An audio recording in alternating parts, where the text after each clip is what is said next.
Hello and welcome to Deep Dive Cinema, the only comic book and movie podcast to ever hit double digits. We did it, boys. We're here. We got to episode 10 up top.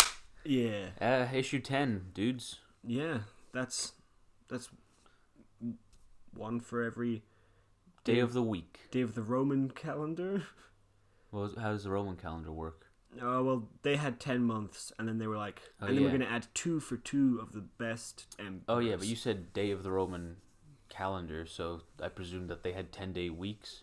Oh, no. Oh. Oh, well. God, we're the worst. Well, we tried teaching you something. Yeah, hopefully you learn a little something along the way. Yeah. Great. Okay, let's get into things. I'm going to start right out the bat with a theory that I've had this week. Yeah, you told me a little bit about it, but hopefully you got a little I've done a little bit of a deep dive into the background of it. So here's the idea. All right, Creed 2 is coming out this week. Yeah.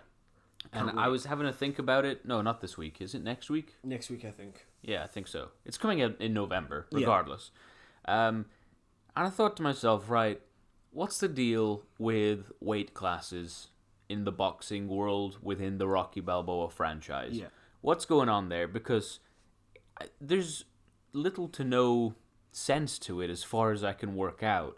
Because Rocky frequently fights dudes who are twice his height and probably have like at least 10 inches on his reach. So if you're not familiar, weight classes in boxing are broken down into basically there's, title challenges for every weight class, and you have to be within the same weight class to challenge for it. So that a huge guy doesn't end up fighting a tiny guy. Exactly. Just killing him. Exactly. Yeah. Because, if you're 6'4", you're gonna weigh a lot more. Your punch is gonna reach a lot further. Yeah. And you'll just batter someone half your weight. Yeah. So it doesn't make for fun watching. It's not safe. And yeah, it's unfair. It's unfair, basically. And also it means that then there's more belts on the line, so there's more challenges for them to air on television and what have you. In football, they've got like the different cups for different kind of leagues. Yeah, exactly. So anyhow, I wanted to take a look at this because I wasn't really sure on the legality of this kind of thing, and so yeah, I had a look at it. So let's break it down. Rocky, currently, as things stand in men's professional international boxing, I understand that there are 17 weight classes. Oh, that's a lot more than I thought. Yeah, it's a lot more. Now, some of them I think kind of get fused together from time to time. Yeah. And some of them aren't as strict as others. 17? Yeah. I thought there was like 4, maybe 5. No, there's a lot of kind of like bantamweight and middleweight and upper middleweight and that kind of thing as well. Yeah.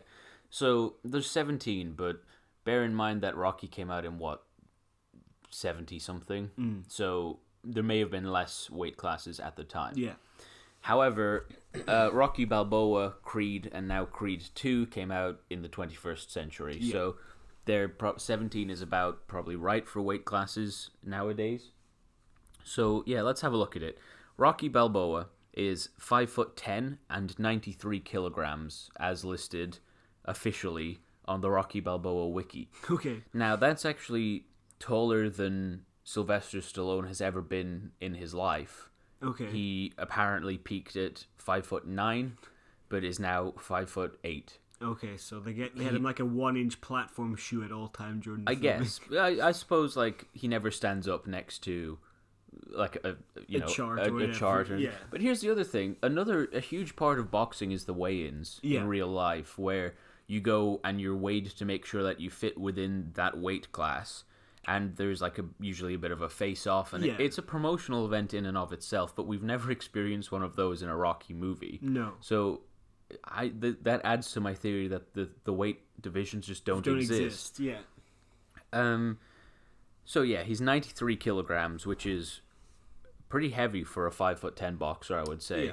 Okay, so Apollo Creed, who is his rival, and he fights in the first and second Rocky film, and then they frolic on in the ocean in the third one. They go for a run, and afterwards they're so happy they just kind of dance in the ocean. Yeah, it's a little bit homoerotic, actually, isn't it? It's a little bit. They've got like crop tops on because that was the thing at the time. It was a weird time. Yeah. But he is 6'2". Okay. So he's got 4 inches in height on Rocky. Yeah. And he's 100 kilograms, which is about what you'd expect maybe for a 6'2" boxer. Now, both of these are listed as heavyweights. Okay. Officially within the film. And it's a heavyweight title that they're going for. Right. Okay. Right, so moving on. That's some clue that there might be some kind of weight thing. Yeah. Yeah. But like I'll break it down as we go on. Okay. Then you've got Clubber Lang, who is played by Mr. T, who he fights in Rocky 3. Oh yeah. He's 5'11". Yeah. So he's only an inch taller than Rocky is, but he's 102 kilograms. So much heavier. He's nearly 10 kilograms heavier than Rocky. Yeah. Thunder Lips, who's played by Hulk Hogan, yeah, is 6'7". He's like a wrestler though, isn't he? Yeah, he is. He's 6'7", and he's 137 kilograms. Okay. So he's significant. He's like 1.5 times Rocky's weight, basically. Okay. So yeah, that's a bit of a stretch. Also, why did they let like a wrestler and a boxer fight? I don't know. I really don't know. And then finally for Rocky's opponents, we've got Ivan Drago from Rocky 4, who's the Russian. He's 6'5", 118 kilograms, and also called a heavyweight. Now, it just should be mentioned that when he fights Drago, it's specifically said that it's not a regulated match. Mm-hmm. And there's no title or money on the line. It's just it was personal for Rocky in that situation, because if you don't know, Drago killed Creed, who at this stage was Rocky's friend and mentor. Yeah, you should probably know that one going into Creed 2. Yeah, definitely. It's kind of a big okay. point Let's move on to. Oh, also, I'm skipping out the guy that he fought in Rocky Balboa, because I don't think that he had official weight classes listed online, and also I don't think that was like an official title belt match either within the world. Okay, so Adonis Creed is Apollo Creed's son, played by Michael B. Jordan. Now, these are surprising measurements for him, because he looks like a really, really big guy. Yeah. But he is 5'11". Okay. And only 70 kilograms. Oh, so he's quite light. That is really, pretty damn light for... Now, he is the only boxer in all of these films that's not listed as a heavyweight. He's listed as a light heavyweight. Right. Which is technically a different class. Okay. Now, in the real world, you might see a light heavyweight be able to fight a heavyweight, or, because there's less difference in their categories. So in Creed, he fights Tony Bellew, who's a real world boxer. Okay. He's from Liverpool, and he's fighting next weekend actually. Oh yeah. But so he's a real boxer. So we've got proper stats on him. Okay. Yeah. And he doesn't play like a character so much as he's just himself. And he fights that guy, the lion guy, doesn't he? At the start. Yeah, I don't have stats on him though. Okay. But Tony Bellew is 6'4". So he's got 5 inches on Creed, and he's 97 kilograms, and specifically a heavyweight. Okay. And finally, in Creed 2, he's going to fight the son of Drago, who is played by Florian Munteanu, who we actually talked about in, I think, our first issue or second issue for playing the character Extreme in X-Men. Yeah, we did actually. I think that one's. It's definitely one of the ones that it's out. It wasn't a practice one. I remember. But he's 6'4".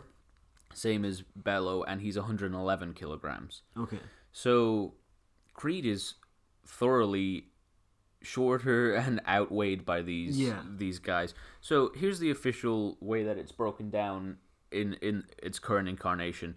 So you have a super welterweight, which is you weigh. This is in pounds, and I don't know what the conversion is. No. But 154 pounds. Oh no, it does. It says kilograms. So 70 kilograms. Yeah. So technically, even though Creed is listed as a light heavyweight, he's actually a super welterweight by today's standard. Okay. Then you've got middleweight, which is 72.5 kilograms. Yeah. So, as things stand, Creed doesn't even reach middleweight. Okay. Then you've got super middleweight, which is 76 kilograms. Light heavyweight at 79. Cruiserweight at 91. And the best one. And then heavyweight is unlimited, so you can weigh anything which is why you occasionally see like Zuma wrestler type dudes. Man, that's a That's a powerful, just unlimited. Yeah. But so every single one of them, apart from young Creed, Adonis Creed, is at least a cruiserweight or a heavyweight. Yeah.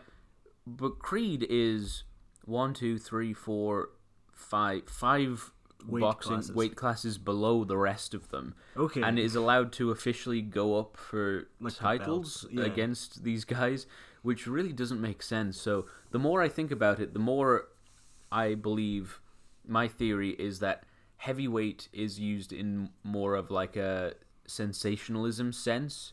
Like, you know, if you'd see a football match between two really big teams, it would be like a heavyweight match, you know, like the big bouts or whatever. Yeah. Or, you know, Batman versus Superman. Like, see the two heavyweights take each other on or whatever. It's not their weight class. It basically just means they're big and... Yeah, exactly.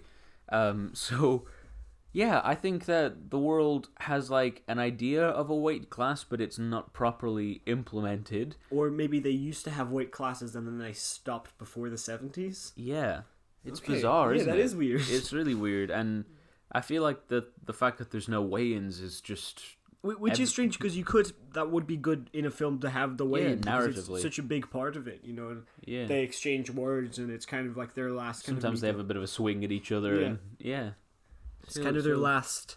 Because it's normally like the day before or something, isn't it? Yeah, that's right. In the real world, you're measured the day before, and then if you don't make the weight, you're given a bit of extra time to try and cut or bulk in whatever it is you need to do. And if you don't make the weight, usually, like I'd say 8 times out of 10, the fight will proceed anyway. But if there's like a title on the line, it won't officially be yours. Okay, right, makes sense. Yeah, so but it is, you know, it is a big part of it, and so for them to not add it in the films, like, that's an aspect that they could have that they've almost just chosen not to use. Yeah, it was like that's an active decision. Yeah, they have like press conferences and other build up to the fight type stuff as well. But so yeah, there you go. That's my theory for today. Yeah, okay. No, it like you've got the numbers behind it. Yeah. Cool. It's just a weird decision for them to make. Yeah, but who knows what goes on in the minds of these people, huh? Not me. Not me. Not them. Honestly, though, as well, like, if you were the filmmakers, it would be hard to resist just being like, hey, we'll get Mr. T in here, you know? Like, you wouldn't want to say to Mr. T, hey, all right, we need you to cut 15 kilograms or something, you know? Just get him in there. Who cares? Yeah. Okay, cool. Let's move on, dude. Yeah. What's up next? Do you want to talk about your character of the week? Yeah, okay, so this is not just a character, this is a whole team of characters. Cool. And they're called the Shadow Fighters. Okay. Now, I came across these... What, insofar as they're completely ineffective because you can't fight a shadow? They're, well, going on the completely ineffective, yes. Okay. We were in a like a, what would you call it? Like a charity shop? A charity, like a second-hand antique shop. Yeah. It was kind of a mixture of the two. And we came across a collection of old comics, and they were mostly Image comics, but... Dark Horse. Yeah, but I came across one DC called Eclipso, which just had on the front of it a giant mess of awful-looking superhero characters. And it stood out to us for a particular reason. Yeah, I noticed that one of the guys in the back looked like a guy we've spoken of before, and that's Chunk, the Flash villain. And I was like, man, that guy really looks like Chunk. So I bought it. It was only £1. I bought it, and yeah, it is Chunk. He's back, baby. He's back, baby. And this time he doesn't use his powers once in the entire comic run. Wait, so what is he? What does he do? He just... At one point, they need to carry, like, gas canisters. There's 3 of them. Okay, and he's strong? He's strong, and Chunk does this thing where he just has ellipses in between each of the words he says. So he's like, Chunk, take 2. So he picks up 2, and then all the other, like, big muscular guys are like, okay, we're going to take the last one. Like, oh, God, it's too heavy to lift. So he's basically just been stripped back to, like, Hulk-like character now. Yeah, but he doesn't fight. Okay. So he's like the donkey of the group. He just carries stuff for them. Wow.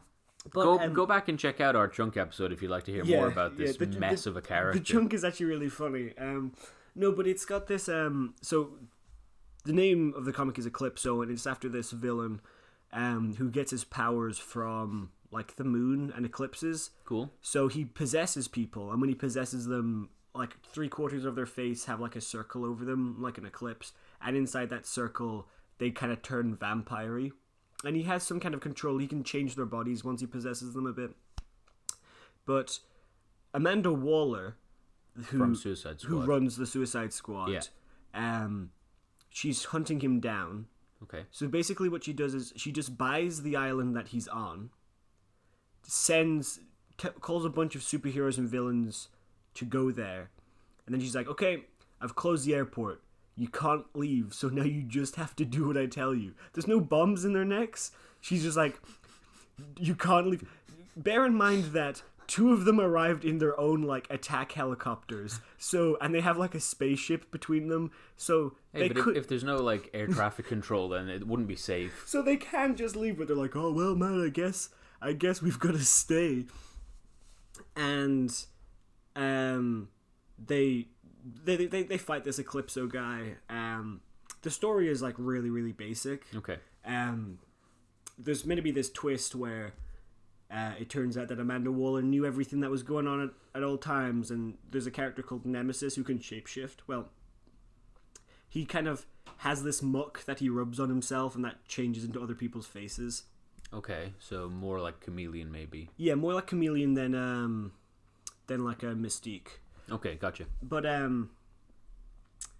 he infiltrates this Eclipso's castle that for whatever reason is on this tropical island, and dude, our crap comic book characters love tropical islands. They do. Yeah. This came out in '92. Oh, dude, everything comes out in '92. I swear, that was the epicenter of all that is good and awful in everything comics. That was bad happened there. Yeah, no, and Eclipso possesses a snake and makes him a giant snake with a vampire face, and I think at one point he possesses a gorilla, so they were just really about those possessing gorillas on tropical islands. That's a throwback to our issue on Dreadface. Dreadface, so check yeah. that one out. We're really just pulling back all our characters here. But eventually there's a real like Punisher, Judge Dredd kind of character. He dies. But they end up killing Eclipso, so Amanda Waller's like, okay, I've opened the airport, you can go home. But I want to give you the list of the members of this group and kind of give you like a description of what each of them are. Because it's a pretty large group from what I've just disclosure. I've not read the comic. I saw it in the shop, and there's a lot of characters on the cover. Oh yeah, there's I'm interested, but it looks like a lot of characters. It's strange just while you're getting that list up. Yeah.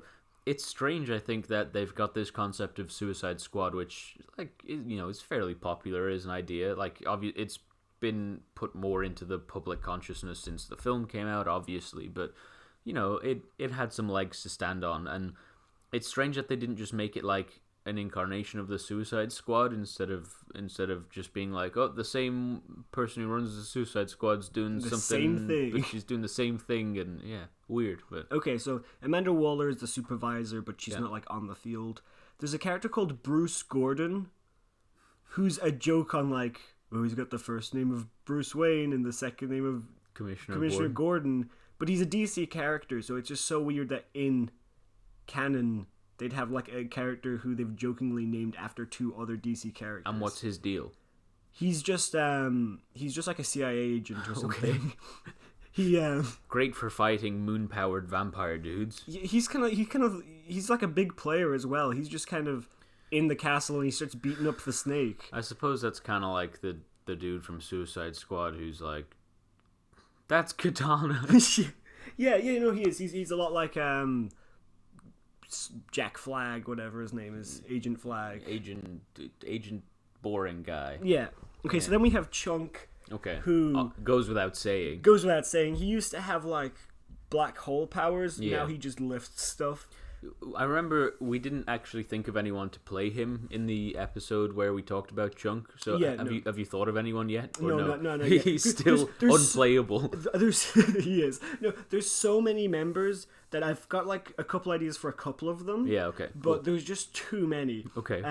Because this team is huge. There's Creeper, who's probably one of the most famous of them. Yeah, from Minecraft. Yeah, he's Creeper. No, he's got long hair. He's like dressed entirely in primary colors. He's got like green skin and red hair and a yellow suit or something. Okay, right. Like Captain Planet or something. Yeah, but his whole thing is he can just heal.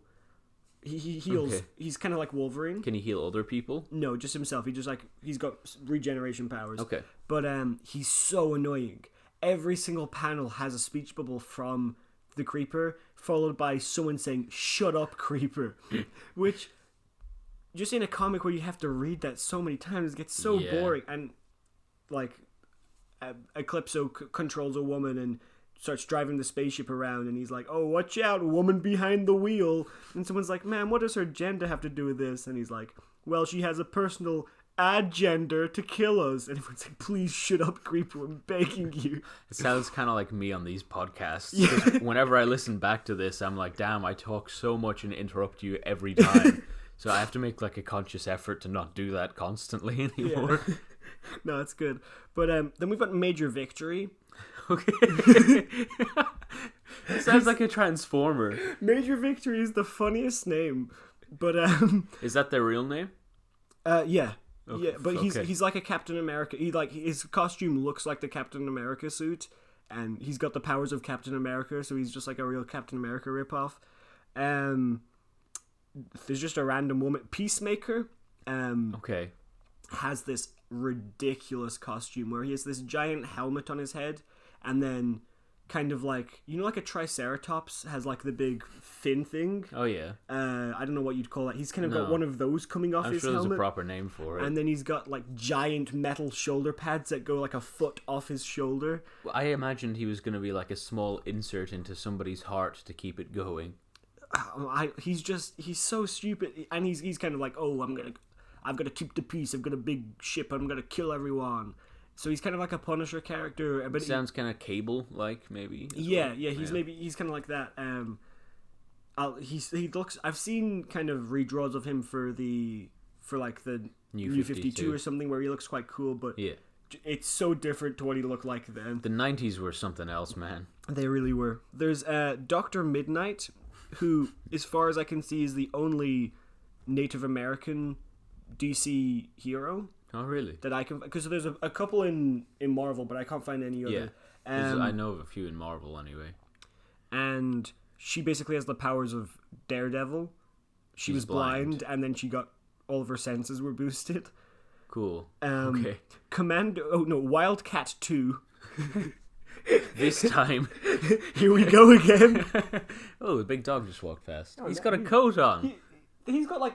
It covers his legs and everything. It was like a full jumpsuit. Sorry to pull the curtain back on you there for a second, but a big old husky dog just walked past and he had a blue coat on. It was cute. It was cute. Okay, moving on. Okay, Wildcat 2 is really weird because, again, they've kind of done just like a rip-off of a character who's already a DC character. She's like Catwoman, but you know how Catwoman has like ears on her costume? Yeah. They were like, she also has just like a black bodysuit, so they're like, right, we can't just do ears again. What other part of a cat's face can we add on? And you know how cats have those like big upper lips? Yeah. And she's got a giant one of those on her face. Does she look like Tony the Tiger? Yeah, a bit. She looks Wait, no, not Tony. Wait, Tony the Tiger is Frosty's. Well, no, what's the name of the dude from Cheetos? Yeah. She looks like that. She looks like him mixed with Catwoman. Oh, God. Commander Steel used to be like a superhero in like the 60s. Yeah. And now he's just like an old guy who I think Amanda Waller forgot had gotten old, so he can't do anything. I love in comics when sometimes people age and sometimes they're just the same forever. Yeah, no, because he tries to shoot a gun, but his hands are too shaky because he's got arthritis. Aww, yeah, he's like sad. He's like, "Oh man, I'm not good at this anymore." And everyone's like, "It's okay, Commander Steel." And he's like, "We're taking you to a special home." He's like, "I shouldn't be here." And they're like, "No, Commander Steel, it's okay." Damn, I'm upset for that guy. Manhunter is just a guy. Craven. No, he's kind of like Deadpool if Deadpool had no powers. So he can just break the fourth wall? Well, no, he doesn't even have that. He's just kind of like, I've got a stick and... He just knows how to say the swears. Yeah, basically. And then there's Nemesis, who I said before kind of has this technological mud that he rubs on his face and Right. becomes other people. Some of these names, man. Yeah, I know that the 90s is the period that gave us Venom, Carnage, Savage Dragon, and stuff, Yeah. you know, but like, whew, some of these are heavy duty. Doctor Midnight, Commander Steel, swear Major Victory is The the best one. majority of heroes and villains in DC particularly are just Doctor something. Like, Yeah. it feels like nearly all of them. There's a thing where if Captain America was a DC character, his name would be like Shield Man. Yeah, probably. Mr. Shield. And Red Skull would be Dr. Redface or something. Yeah. So yeah, this was just really like all the names are so stupid, and the front page is such a mess It of really colors and people and guns and spikes and it's almost like stylistically they don't fit into the same world. yeah, because some of them look so different to Yeah. each other. Yeah. So I thought this would be really funny if we've got Suicide Squad 2 coming out. Yeah, so it seems. And I think kind of a problem they had with that film was those guys, they tried too hard to make those guys kind of seem cool that they ended up not being cool at all. Yeah. If you have the start of this film be Amanda Waller is like, okay, I've got the Shadow Fighters, and it's this bunch of idiots, and then they all get killed, then immediately you're like, the Suicide Squad are better and They're cooler 10 than these people. 10 times better. Yeah.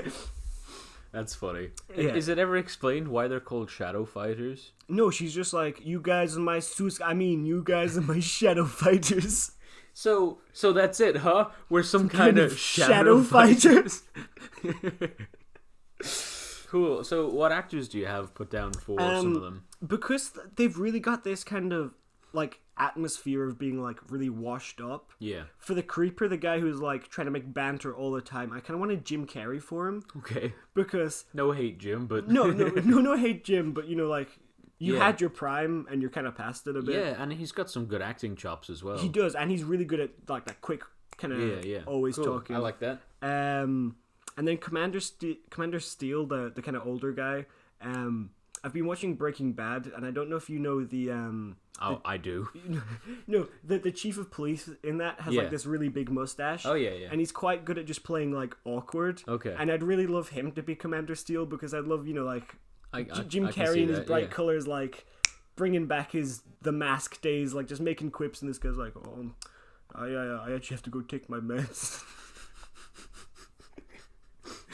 I don't know why, but I feel like that would just make me feel like so bad for him. Like I don't have the heart to be able to handle something like that. I don't want that in a film. But fine, like, what was the name of it? Was it Succubus? Was that the villain In what? in Suicide Squad? The film? Yeah. No, Enchantress. Oh, Enchantress. Yeah, and Incubus was the other guy. Yeah. We cared nothing about them, you know, like they No. weren't really bad guys. Imagine if they'd killed poor Commander Steel. Imagine how Oh, much you'd hate them. Suddenly, yeah, goddamn, you're right. He could be like the Coulson of the Suicide Squad, where Yeah. he dies and brings them all together. Everyone's like, oh no, they killed Commander Steel. I'd be upset. Even I'm emotionally attached to this character already. Also, he can turn his like his hands to skin, kind of like Colossus. Okay. But when he does that, he Wait, loses. he turns his hands to skin. No, he turns his hands to steel. Okay. But when he does that, he like loses all of his sense of touch. So he's just not sure what's going. He gets So really. he could handle like a fiery character or something. Yeah. But also he like once he's done that, someone punches him and he's not aware. He like falls Okay. over and he's like, "Oh, did I trip?" And someone's like, "No, there's a guy behind you." He's like, "Oh, my bad." He's just not aware. I love this character. Yeah. He shouldn't be in Crap Character of the Week. He should have his own show. This is amazing. I love this guy. Yeah, because I think back in the 60s, he was somewhat one of these characters who's, you know, just kind of a rip-off of other characters and quite Yeah. stupid, but now he's become his own thing where he's just too old to be a superhero, but everyone wants him to be, you know. I quite like him. It's like the opposite of an Old Man Logan or one of the Batman runs where Batman's like aged and grey, but you know they're still doing it and they're just grizzled, whereas this guy's just like he's way past his prime. He's a mess. Yeah, that's Cool. what we're going for here. Yeah, I like that. That sounds fun. You're absolutely right that introducing them and then being like, oh, what about those guys anyway? Here's the real Suicide Squad. That would be Yeah. more interesting. Yeah. That's the kind of thing that I could see a James Gunn doing if he is going to go ahead and work on Yeah. Suicide Squad 2. Ooh, I think that's a mouse. Is it a mouse? Yeah. Damn, he must be in my room. Yeah, there's a mouse in Meara's room. We can just hear him scuttling about. There's something scuttling about up there. I think it's a mouse. Huh. He's coming. Alright, anyway, after that mousy interruption. Yeah, that's my crap comic book character. They're called the Shadow Fighters, and I'm they're like about it. they're Suicide Squad but worse. They've got no incentive to do it, so they just don't work as a team because half of them just were trying to leave. I don't know if you can hear this upstairs, but it sure sounds like there's something walking about up there. Yeah, he's really just having a party. Like, he was making no noise, but now there's just a lot. Now that the podcast is on, oh he's yeah, like, it's my time to shine, baby. Cool. Okay, so you finished up with that section? Yeah, I think that's mine gone. Well, this is gonna be a mess of a thumbnail. Yeah, it really You is. always pick the worst things for the thumbnail. Every time I pick a character, you can never find like a horizontal picture of them for whatever reason. And I struggle. This time there's like 20 characters, so I'll see what I can do, and if I can only manage to get like one of them, I'll probably just get a character that's got like the stupidest looking outfit. Get what was he called? Not Manhunter. Creeper. No, the dread looking dude. What's he called? Peacemaker. Okay, I'll try to get Peacemaker. Peacemaker, because he's got this giant wide helmet and huge shoulder pads and a big hawk on his chest. You're like, what are you doing here? Chill out, man. Yeah. All right, great. Let's move on to our. Do you ever notice that I always transition with "All right, cool. All right, great"? I always do that. I need to cut that out. If listening to yourself back is the worst. Like you realize what a mess of a speaker you are. Anyway, moving on. We're going to do just a shorter segment where we're going to say some unpopular comic book opinions, and we're going to try and mildly upset some people to generate some conversation in the comment section. Yeah, okay, so you're going to start us off? What do you think? Yeah, I sure am. Okay, so my unpopular opinion is Daredevil is superior to Batman. Okay. That's my opinion, and before you freak out, I'm just going to explain a little bit. Daredevil was pretty much a rip-off of Batman in his inception. Yeah. And so, no, not to discredit Batman for what it is at all, because, full respect to it. However, I think that Daredevil is a superior character just as a person. He's more conflicted, he's more interesting, he doesn't have the massive advantages that Batman has, and Batman would be completely washed away if it wasn't for the fact that Batman has probably the best rogue villain gallery of all comic books, and Daredevil has a few good ones but not as many. But Daredevil himself, just stripping both of these guys away from their villains, from the story, just having them. Daredevil is, first of all, the fact that Bruce Wayne is basically infallible in terms of he's got unlimited money. He can get all these ridiculous gadgets that give him unfair advantages. And he's also depicted as having this kind of intelligence and preparation ability that he can literally give him enough preparation time, he can literally beat anyone. He's able to work out that kryptonite can kill Superman, and then he can get kryptonite and the spear, and it's just like Batman is unbeatable. He just needs time. Is kind of his thing. Basically. Whereas Daredevil, we're just off the back of Daredevil season 3, and man, I really love that show. It's so good. But what I like about Daredevil is the conflict within him as a character. It just makes for it's so much more engaging to read or watch.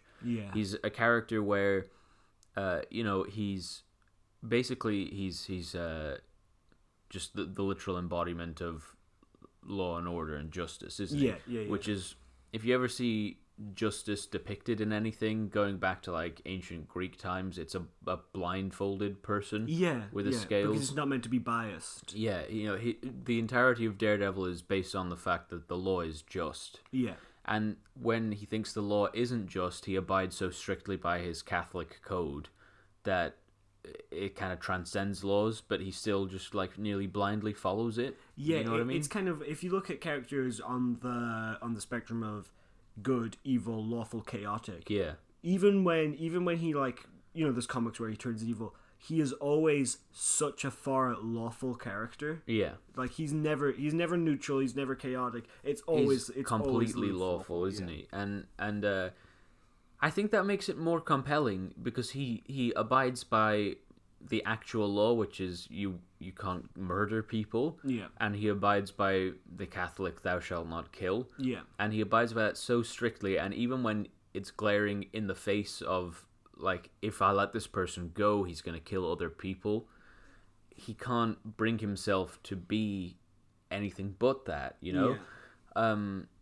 And I think that that's so fascinating because Batman's one is more rooted in just, I don't kill people and I don't want to be someone who kills people. Yeah. But the fact that you can see such a struggle within Daredevil so frequently makes it so much more interesting. Yeah. And when you look at the characters just in the TV show, for instance, that surround him, you've got the Punisher, who's literally the polar opposite, where he is the judge, jury, and executioner. If he deems someone to be worth killing, he'll just kill them, and he doesn't hesitate on it, you know? Like, that's all that he is he's like a, you know, PTSD ridden, or not even, he's a, you know, but even in the season 2 of Daredevil, they talk about how the Punisher is, they say that maybe he's got PTSD, and he says he doesn't, and then they talk about how, you know, because he's been out at war, like, what he knows to be right and wrong just doesn't exist. Like, he doesn't have that kind of temporal. And he says he's like, Daredevil is one bad day away from being exactly, which is probably like a bit of a reference to the concept, you know, the one bad day Joker comic arc where the Joker tries getting Commissioner Gordon to kill someone and just have like a bad day. But yeah, I really think that Daredevil as a character, first, like, another thing is Daredevil's poor. He runs a you know, half-failed law firm. Yeah. You've got to see him be able to struggle with money, struggle to keep the doors open in a real-life city. So there's the real repercussions of a city rather than Gotham, which, you know, is changeable and can, you know... Yeah, it'll always bounce back because it's not real, and so it's got no history. You can just write its own history. Exactly. There's a bat god underneath, and who cares? Yeah, you know? Yeah, exactly. And I think that even the characters around Daredevil are more realistic.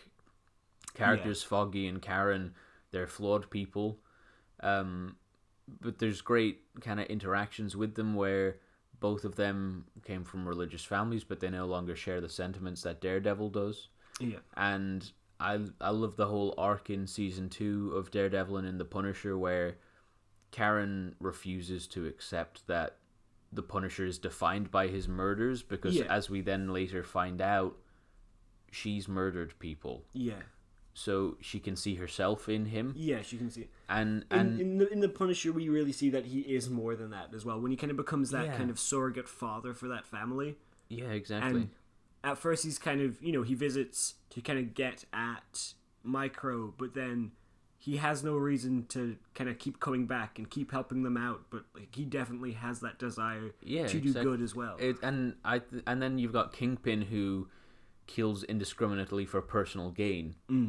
So there are 3 different characters who have such a different approach on who it's okay or not okay to kill. Yeah. And just as a trifecta of characters, I think that it works in such amazing ways that I've never seen from Batman. And as I said, no disrespect to Batman, and I think that Batman's got a better villain gallery. Yeah. And he's got better characters around him as supporting characters in terms of, like, they're maybe more one-dimensional, but they serve a purpose more. Yeah. You know, Commissioner Gordon and Harvey Dent and Barbara Gordon and, you know, Robin or Batgirl or whatever.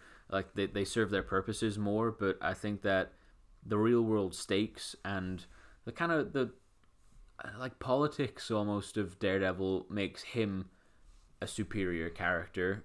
In, you know, they're similar but different. Yeah. And I was thinking as well about how, you know, Daredevil like follows the law, and you know, he sees it as this, like, it can't be wrong, otherwise, like, what's the point? Like, he doesn't want to slip into the nihilism that Batman has in a way. Sure.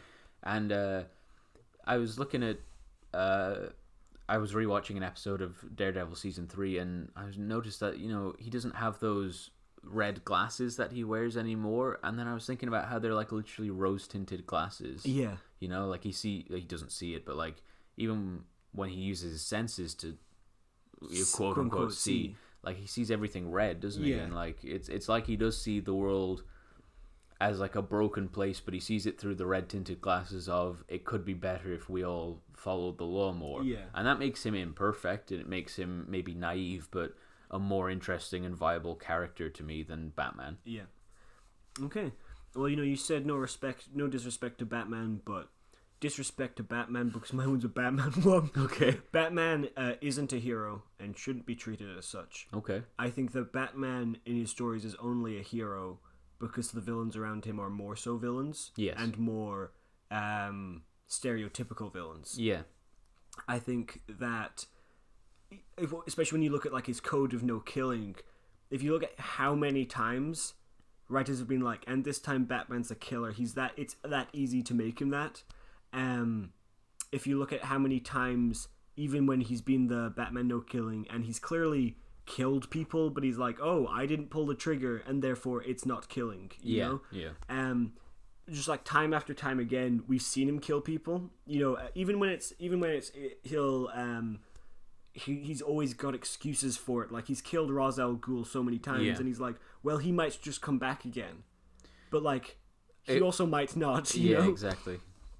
I was looking at just like the history of Batman and the amount of times that he's manipulated just everyone around him, especially because he's so, because of the Robins, he's constantly around children, and the way he's raised and manipulated like his both biological and adoptive children is pretty awful. It's awful. He like beats them constantly. Yeah. Anytime he has a problem with them, he's like, okay, time for us to fight, like physically fight, and we'll settle this with our fists. I've got shurikens on me. You're my son, There was a time when he met with like a child, like a lover from when he was younger, and they were gonna get married.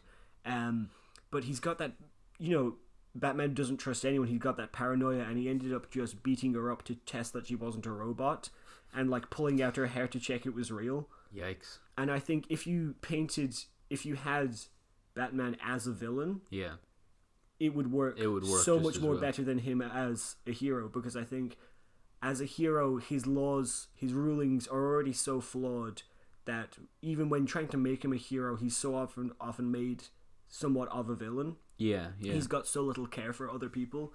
I suppose that kind of just comes hand in hand with vigilanteism as well, where for both Daredevil and Batman, like, you are effectively stepping outside of the law to try and implement it. So where'd you draw the line? Yeah, exactly. And I think the problem is that Batman's decided he draws the line at no killing. Sometimes. But then it kind of goes to no killing with guns, and then it kind of goes to, like, I see, a lot of people are mad that, like, in Suicide Squad, Batman beats up Will Smith in front of his daughter in an alleyway, which is how, he became Batman. It's his like, parents were killed in an alleyway. Why would Batman do that? But there's so many times when Batman does things and you're like, why would Batman do that? And at the end of I think sometimes we have to think, maybe we've kind of got this idea of what Batman is, and we're saying all these writers are, not doing Batman justice, but maybe we're not doing Batman justice by painting him as this hero. Maybe he should be more categorized as an anti-hero. Definitely, yeah. And I think having him,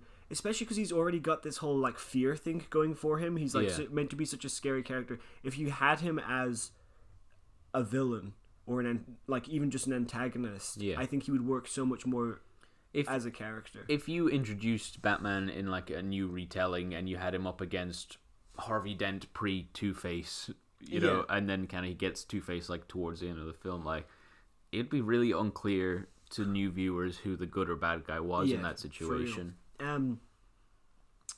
He's got this obviously, he's got all these plans for if the Justice League turns, he's got contingencies for everyone, but he doesn't tell anyone about them. He made this one called Ocus or something. Okay. But he didn't tell anyone what it was like this satellite that gained intelligence. Right. And Blue Beetle was investigating it because he was like, oh, I think this is like actually turned evil. But hey, Batman, can you help me out here? And Batman was like, no, when we were in the Justice League, you were goofy, so I'm not going to help you out at all. In fact, I'm going to tell the rest of the Justice League to ignore you. And then, so Blue Beetle went up against this thing alone and was just murdered. Yikes. And Batman was like, yeah, well, he shouldn't have been dabbling in things he couldn't handle. And I was like, well, you asked everyone for help, Batman, and you just didn't want to help him. And he's like, yeah, well, what can I do? Again, though, I think that because he's a flawed character, that does make him more compelling. But I think that you're right that he's definitely kind of in a gray area that a character like Daredevil doesn't see. You know, he'd feel like he'd become a villain if he reached the areas that Batman has reached. And I think so many times I hear people saying, oh, that was just him written poorly, and it's very rarely that I see him written well as someone who's not doing really awful things. Again, he's a character who's been around for so long at this stage that I suppose everyone has a bit of a different interpretation of what it is to be Batman. Yeah. And what Batman should be. So it's difficult in that respect because, like, what is the definitive Batman, I suppose. Of course, yeah. But I think it's interesting in terms of kind of like the main villains of these two characters we're talking about. Like, you've got Kingpin, who is he's politically motivated and self-motivated, and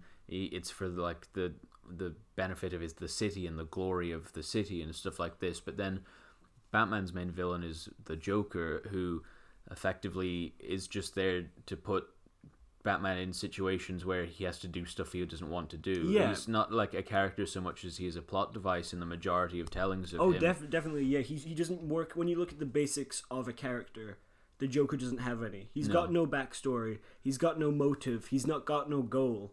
And he doesn't care if he gets beaten to an inch of his life or whatever, or incarcerated. Like, it doesn't mean there's no stakes for him. No. He's got no one he cares about that you can...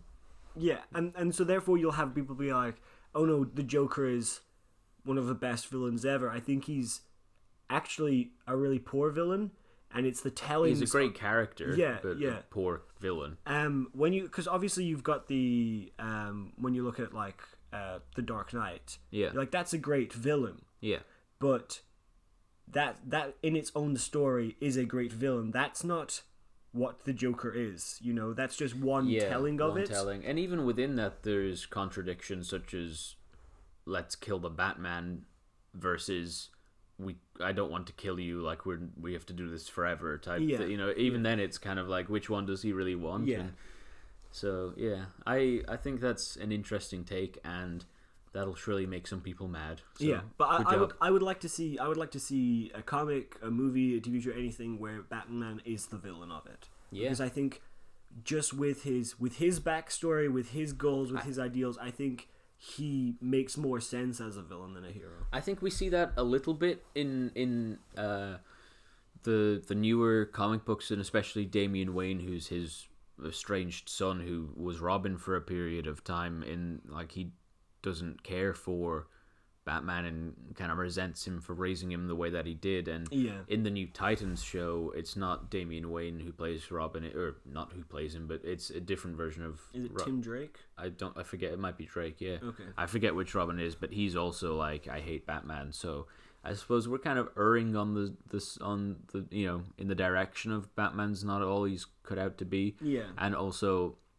depending on who you sided with, he could potentially have been a villain in Batman versus Superman if you were more inclined to align with Superman's code of honor rather than Batman's. But yeah, I think that's an interesting idea, and I think it's interesting that we've both circulated towards the morals of vigilantes. Yeah, because those two are quite heavily tied in that. Yeah. Also, I really like... I saw a text post some time ago about if I told you about two superheroes, and one of them likes to go out at night and fight people and get in stunts and drive ridiculously fast souped up cars and use all sorts of gadgets and lives in a cave, and then I told you that there was someone who's blind and can use sonar sensors to see his way around, which one would you think would be Daredevil and which one would you think would be Batman? Yeah. And it's the opposite. So funny how we've kind of circulated around the same things. Or yeah, should Daredevil not be the name that Johnny Blaze has? Yeah, because he's got he's devil powers and he's a stuntman. Yeah, right. Yeah. Well, I guess it works better than like blind guy or heightened sense man. So. Yeah. Cool. All right, let's wrap things up. That was a little bit of a shorter episode, but that's what we were aiming for this week. So yeah, hope you enjoyed. If you've got any unpopular or controversial comic book opinions, let us know, and we'll give them a shout out, give them a talk. If you maybe want discuss them next week or something like that. And we might talk about the Oscars next week. We're going to talk a little bit about our thoughts on the upcoming Oscar season and the films in question.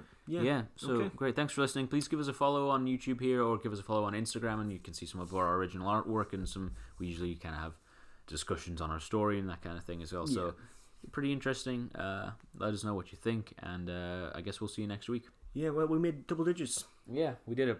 We did. Let's go, boys.